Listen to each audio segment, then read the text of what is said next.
Everybody ready? Well, good morning. Buenos dias. I'm Congresswoman Kathy Castor of Tampa. Yo soy congresista Kathy Castor de Tampa. We are here today in Jose Marti Park. Jose Marti, known as the Cuban freedom fighter from over 100 years ago. So it is very appropriate that we gather here in Jose Marti Park in Tampa today. I'm joined by State Senator Janet Cruz, by our tax collector Nancy Milan, and by Tampa City Councilman Luis Vieira, who will be offering a resolution at Tampa City Council that he will summarize later, but it calls for unity among all of us in support of the Cuban people. I think we're here to convey that we are inspired by the protests of the people in Cuba and here in Tampa for freedom on the island of Cuba.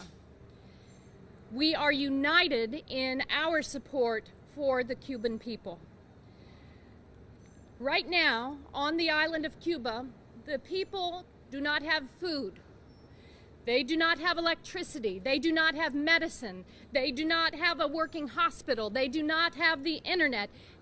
There has been a total collapse under this communist regime of civil society. It's a collapse under the weight of corruption and communism.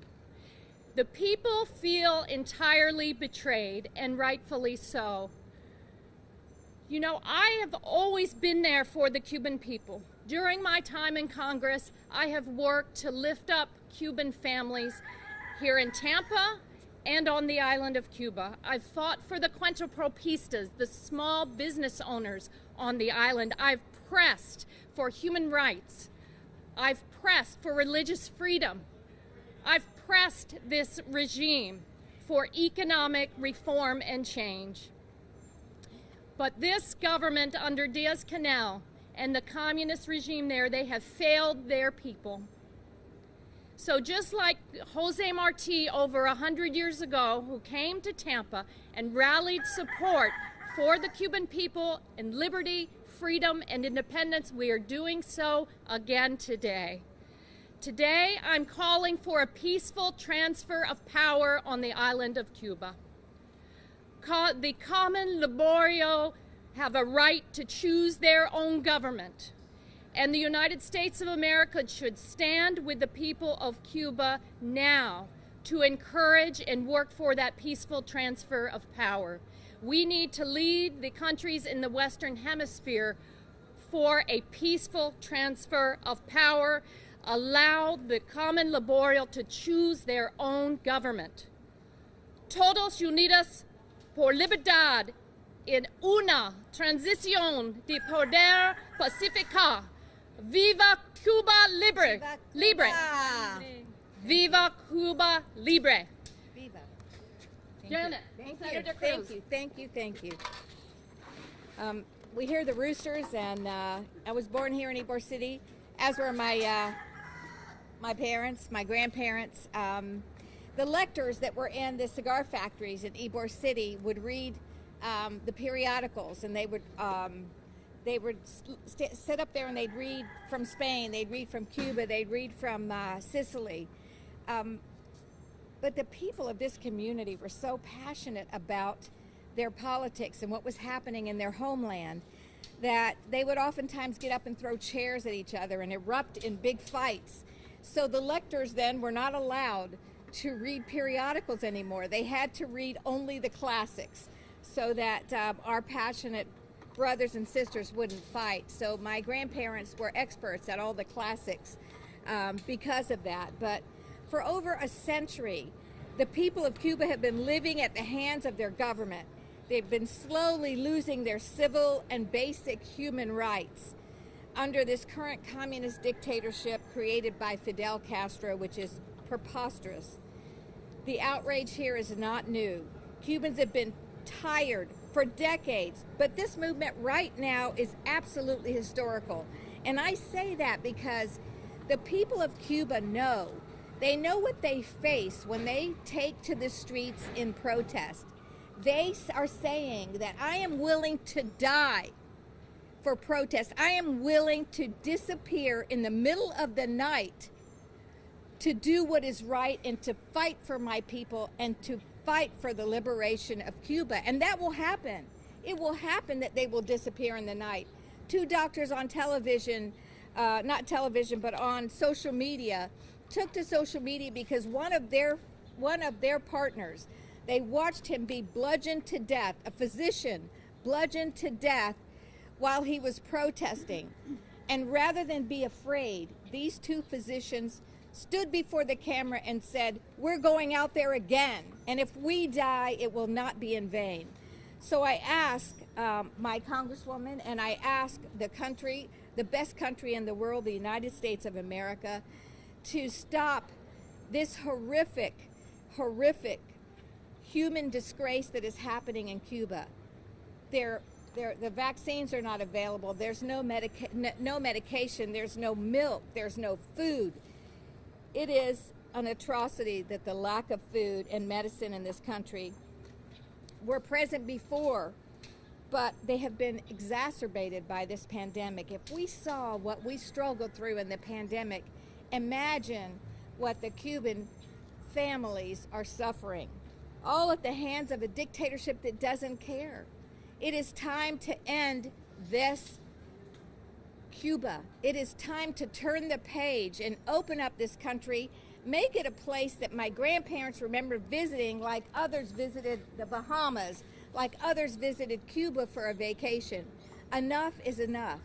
The people of Cuba have spoken. They're willing to die to fight for their rights and the future of their country.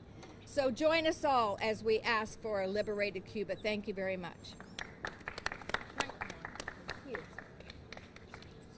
Good morning. My name is Nancy Milan. I'm Hillsborough County tax collector. I'm also born here in Ybor City, and my roots go deep as my parents are immigrants of Cuba. And so this is very personal to me.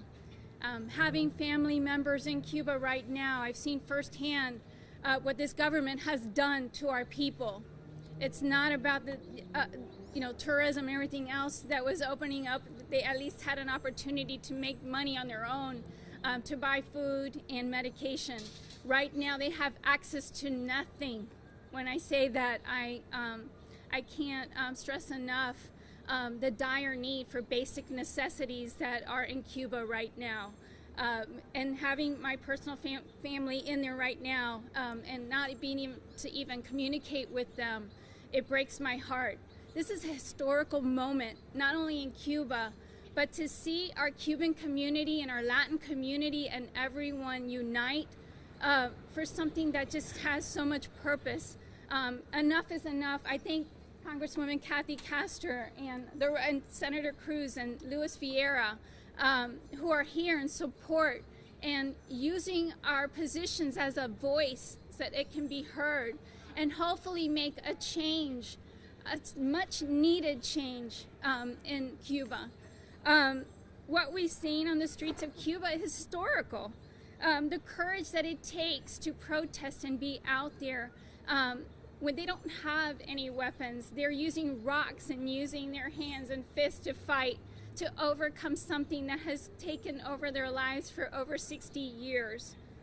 I stand in solidarity with my people, and I wish for a free Cuba as soon as possible. We need to stand together, and I thank you so much for this opportunity, and I intend to continue to voice my opinion and fight for something that's right. This is a humanitarian. It has nothing to do with parties. This has to do with doing the right thing for our people. And there's so many connections right here in this historical place that we stand right now. Our point here is to stand in solidarity and use our voices to make a change.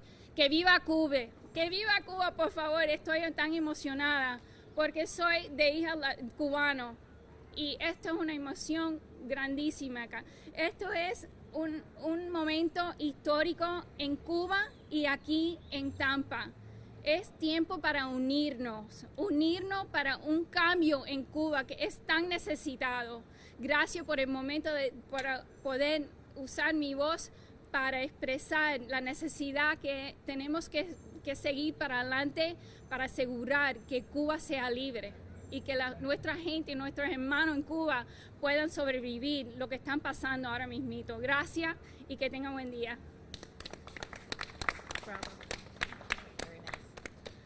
Thank you so much. I'm Tampa City Councilman Louis Fear. It's a great honor to be here. Nancy, thank you for your words and your passion. Senator Cruz, thank you for your words. And Congresswoman Castor, thank you as always for your important leadership. This is such an important issue. This is, as you hear from all of us, something that is so deeply personal. And I can tell you that in Tampa, the Cuban refugee and the Cuban American and the Cuban exile community is united 100% in favor of liberty for our brothers and sisters in Cuba right now. I don't care if you came in 1960 and a freedom flight in 1965, if you're a Marilito from 1980, I don't care if you came in the crisis of 94 or if you came just 5 years ago. We are united. United as not just those with Cuban blood, but united as Americans who know a thing or two about what it takes for men and women to rise up and demand freedom and liberty. We've seen it in our country. And that's why we are standing with the men and women and the boys and girls and the children and the families of Cuba. Such an important issue. I was raised always as a Cuban American, somebody who always knew that my mom and my dad left Cuba in 1960. My dad was 16 years old. My mom was 11 years old from Hershey, Cuba. There were a lot of things that I was raised with. I was always raised to respect the political prisoners who came from Cuba. I was always raised to respect the patriots who fought for a free Cuba. And I was always raised to be so thankful for this great country, the United States of America, for being there for my family, for all of our families who only wanted to yearn to be free, and this country had our back. And this city has our back, the city of Tampa. We are a diverse city, and we're a city, like I always says, that stands with refugees. I don't care if you come from Syria, from Iraq, from Venezuela, or from Cuba. This city has the backs of refugees because that's the American way. And we don't just have the backs of refugees, but we have the backs of those who suffer from the regimes that those refugees flee day in and day out. That's what our city does.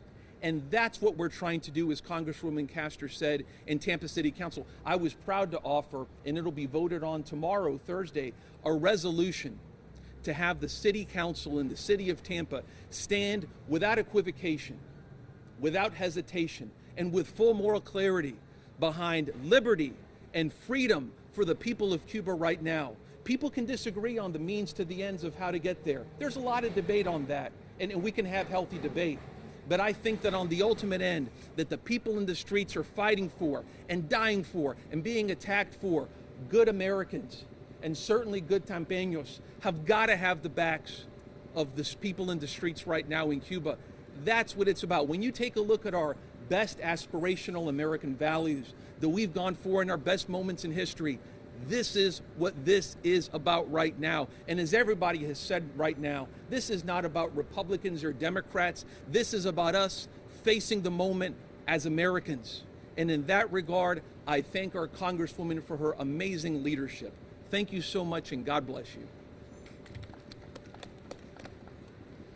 Well, Councilman Vieira, I thank you for your clarion call for unity on behalf of the city of Tampa, this community that has such an integral history to Cuban independence and freedom. The fact that we're standing here in front of the statue of great Cuban freedom fighter Jose Marti, who kept coming back to Tampa year after year after year in support of independence of Cuba. And I hope that this moment in time will speak to the peaceful protesters in Cuba that, again, the city of Tampa, the Tampa Bay community stands with you, and we're calling for a peaceful transfer of power this moment in history. So I want to thank Senator Janet Cruz for her leadership, Nancy Milan for speaking from the heart. She understands this history.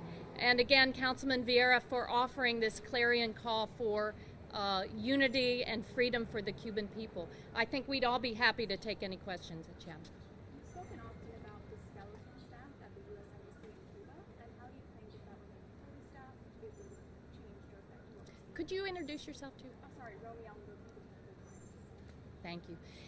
Yeah, that's kind of her question is the embassy in Cuba has been shut down for a number of years, and it's been very unfortunate for the Cuban people who have wanted to connect with their families here in the U.S.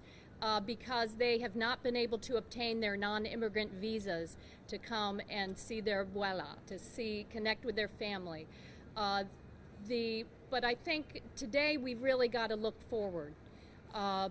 It's not an issue of is that embassy opened or closed. It's really an issue now of the United States of America playing a leadership role in the Western Hemisphere to bring about a peaceful transfer of power in Cuba. The Castro Diaz-Canel regime have failed their people. They have betrayed their people. And that is why you see peaceful protests in the streets, and we're going to be looking for ways for the United States of America to partner with the people of Cuba in a peaceful transfer of power. I don't know if you all want to answer that.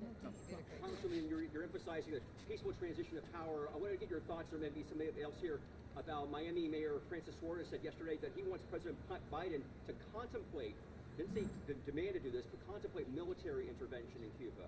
Your thoughts? Yeah, I was distressed by a call for airstrikes from the Miami mayor. That is, I think that would only bring greater injury and death to the Cuban people. We need to be focused now on pressuring this regime to move on, to give the common, ordinary Cubans a voice in their government. And I think it's going to be the United States of America in the lead with other countries in the Western Hemisphere to pressure the Diaz-Canel regime to move on and allow a peaceful transfer of power and to put that framework into place. I'm sure you all want to mention. And I just want to mention, when we speak in terms of peaceful transition, I want to mention that because our legislature in Florida recently passed HB 1, I'm going to tell the Cuban Americans that are here, that are protesting, because I was out there yesterday, that they should be cautious and make sure that their protests are peaceful, because we passed a bill that subjects them to arrest if it's not a peaceful protest. So I would urge them to stay peaceful, stay out of the streets, so that they don't get arrested. I didn't vote for that bill, but it's just a warning to my folks. I plan to be at every protest that I can be, but I don't want to see harm come to our Tampanians here as they voice their right to demonstrate. Senator, in South Florida, they were blocking roadways. Should they have been arrested? Is the governor being Well, hypocritical? you know, I think that time will tell. This is not over. I think that these protests are mounting. There's one today in Ybor City, and that's a good question. You know, is the governor speaking a double standard? I don't know, but I'm not here today to talk about that. I'm here to talk about a peaceful transition of power in Cuba so that people can live a life that's somewhere near humane. And but I just want to warn folks that we have a double standard here, and I don't want to find them arrested for demonstrating for what they're so passionate about. Congresswoman, what are the policy prescriptions that you're pushing for? I mean, we saw the Obama administration sort of open things up to Cuba. The Trump administration and previous ones before it believed in embargoes and sanctions. What's the right prescription? I think in the past it was right to support families and small business owners on the island, to empower them. I think we need to continue to do so. I think there's a very important humanitarian role now just on basics and fundamentals, food, medicine, diplomatic pressure, see how they respond. I think the communist dictatorship should be ashamed of the way that they have treated their people and the way they have reacted to the peaceful protest. Folks simply want the basics in life, everything that we want every day, a safe place for their families, food on the table, a meaningful existence, and this autocratic regime in Cuba has robbed the people of that, and they continue to do that. And I think for the United States of America, I intend to work to pressure and encourage the Biden administration to come up with those policy prescriptions. But right now, it's fundamental. Maybe it's trying to get the internet connected. The Diaz-Canel regime should do that. They shouldn't be afraid of that. But I think we're fortunate to have some very smart diplomats in the State Department, folks who are experienced in helping with these peaceful transfers of power, to avoid injury, avoid violence. That's what we stand for in this country, and I think we can get there. Anyone else? Well, Senator Cruz, speaking about internet, I know that the governor mentioned yesterday having some Florida businesses be able to provide that. I don't know how that's possible, but would you support that? Absolutely. I don't know how it's possible either. It's a great idea in theory. So the application of it, I'm not a tech-savvy person. I have no idea what that would take, but I think that would be wonderful. But, you know, it's not just about providing internet. Then how do these folks have access to a computer where they can actually communicate with someone? It's you know, much more rudimentary than just saying we have access. These are not people with cell phones. These are not people with laptops. These are not people with, you know, Apple computers sitting at home. So it's much more complex. The problems are multiplicative there. I just wanted to add real quick to that with the capability of having those communications within the country is essential. If you notice, that's what helped them organize and throw to the streets, which is a historical movement. So the fact that they are able to communicate is key. That's the one thing that we could do that's peaceful, but allowing them their voices to be heard and actually organizing in numbers so that they can really make a difference from within. Right now, they're not able to do that.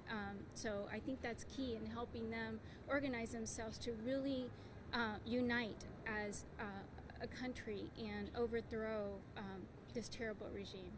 You know, Nancy, I think you're right. I think it's difficult for people in America to understand the deprivation now in Cuba and the inability of people to communicate with their family members. In my office, I have a number of staff members who work every single day connecting Cuban families. They're Cuban themselves, and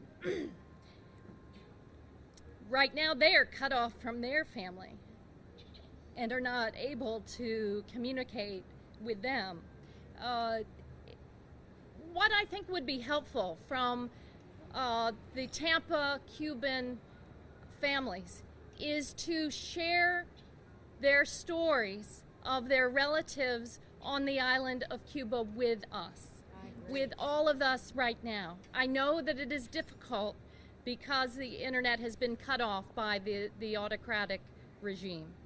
But I think it is very important for policymakers like us to be able to hear from families here in Tampa what they know of their relatives in Cuba right now, so that we are well informed and can communicate that and make the best policy decisions as we fight for a free Cuba. Okay, thank you all very much. Muchas gracias. Thank you. Good job.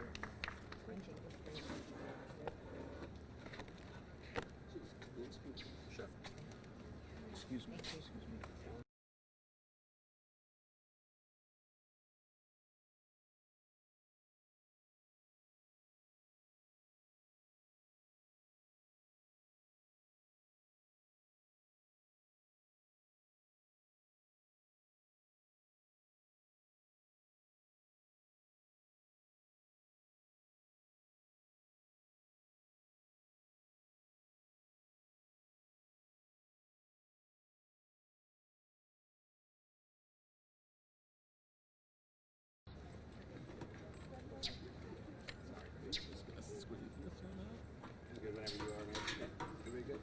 Okay, I know Senator Cruz was out there yesterday. I know you were out there. Yep. We saw you at Bank 9.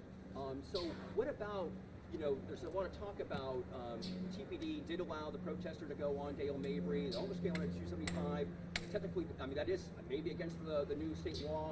What can you say to that? How do you think the Tampa police handle that? Sure. Yeah. You know, I was out there for a little bit. There's information coming out right now in terms of what the response of the Tampa Police Department was to that. Obviously, I think the main issue that we can get from that is that people should not be blocking the streets no matter what the cause is, 110%, and that public safety should come 110% first. There's information coming out in terms of what happened yesterday. I don't want to comment on it yet because I don't know.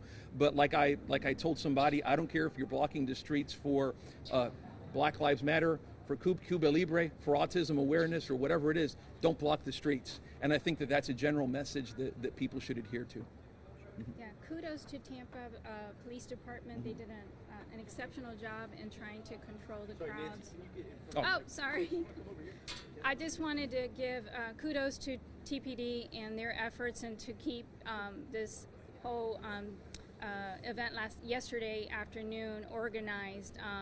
And I ditto what Councilman Vieira is saying, is that we are encouraging them to continue their marches and protests, but in an organized fashion, and abide by the laws, and the safety is of most importance. And I know that there are some of the Spanish radio stations that are emphasizing this, and they're calling, you know, for action. Continue with your protest, but also abide by the laws and stay out of the streets is what we're hoping that it'll continue and that they do that. Can I just open up the question that I asked the Congresswoman to you both, since you've lived it and you've been there?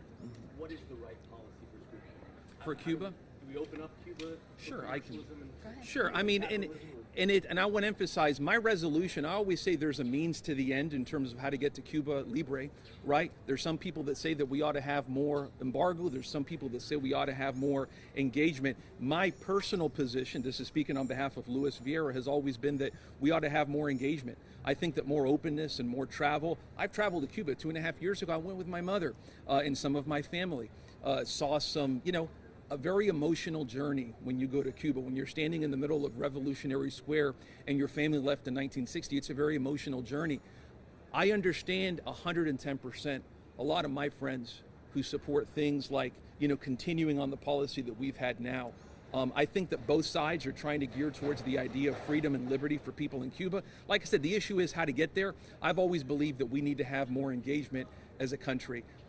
What that level of engagement is, what it's predicated on, is certainly the devil in the details, but we ought to have some sort of an engagement, I think, as was begun under President Obama. That's my personal position. But on the issue of Cuba and the government in Cuba and the communist regime that they've had for over 6 decades right now, there shouldn't be any sort of moral equivocation. We should have moral clarity on that issue, which is that this is a regime that squeezes the life out of its country and out of its people. And I think that's what disturbs a lot of people, which is when people morally equivocate on what's happening in Cuba. Cuba's a beautiful country, but it's been under the grip of a regime that has squeezed the life out of that country in so many ways, in terms of the economy, in terms of civil liberties, etc. So I think on that issue, we should have no moral equivocation whatsoever. Nancy, do you feel the same way? Or? I do. Being there firsthand, I saw it. I've been to visit Cuba, and it's not about the government and not about supporting the government. It's about supporting family and the people of Cuba. And I firsthandly saw when those doors opened that they were allowing travelers, how that helped the Cuban people in their homes. It allowed them to create jobs. It allowed them to just supply the basic necessities for their people. And I can tell you right now that no longer exists. I have family members that live in that work in tourist industry in Cuba, and they've been out of work since COVID. They have no funds to provide any of the basic necessities and medicine for their people, for their families. So that's the approach we need to be taking. It's not about supplying and supporting this terrible regime. It's about supporting the people who are starving and do not have the basic necessities. It's not about coming over here. They want to stay in their country, but want to be able to live and survive and prosper right there in their countries. So I agree with everything. What the Biden administration, State Department said on Sunday when this first happened,